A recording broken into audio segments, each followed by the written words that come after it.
నాగలక్ష్మి, కొత్త చీర అట్టుకొచ్చాను, కట్టుకురా. ఏటి ఇప్పుడు మన ఇల్లున్న పరిస్థితిలో నన్ను కొత్త చీర కట్టుకుని కులకమంటారా? మన పెళ్లి రోజు కదా అని పట్టుకొచ్చాను, కట్టుకో. మల్లెపూలు ఎట్టుకోవడం మర్చిపోకు. చాలా బాగుంది. కన్న కూతురు కాపురం కన్నీటి కాపురం అయింది.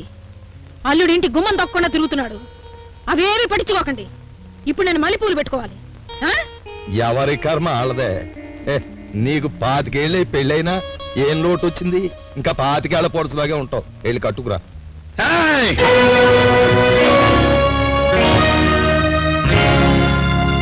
చేసుకో, బ్రహ్మాండంగా పండగ చేసుకో.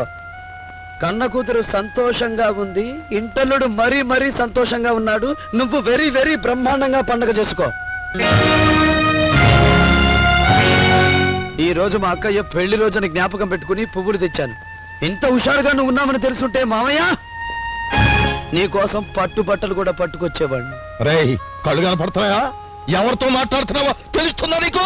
రా నాయనా రా. ఇంతకాలం నన్ను తిట్టి బెదిరించి బానిసను చేశావు.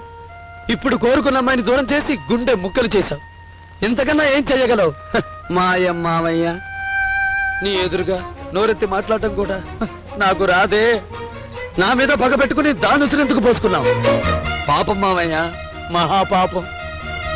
పెళ్లి చెయ్యగానే తండ్రిగా నీ బాధ్యత తీరిపోయిందనుకున్నావు కానీ చూడు, ఈ పిల్ల మొహం చూడు. నీ బాధ్యత తీరిపోయిందనుకున్నావా? ఆహా, బరువు దించేసుకున్నా.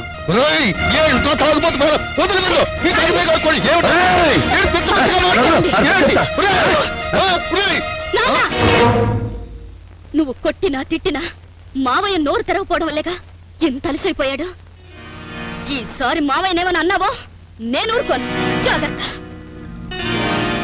అమ్మా, నీ మొగుడి పరువు కోసం నీ తమ్ముడిని పిరికివాణ్ణి చేశావు. నా మొగుడి పరువు కోసం నీ మొగుడిని, నా తండ్రిని కూడా లెక్క చేయను. అది నీ మొగుడికి చెప్పు. పదమోయ్యా, రామోయ్యా, రా.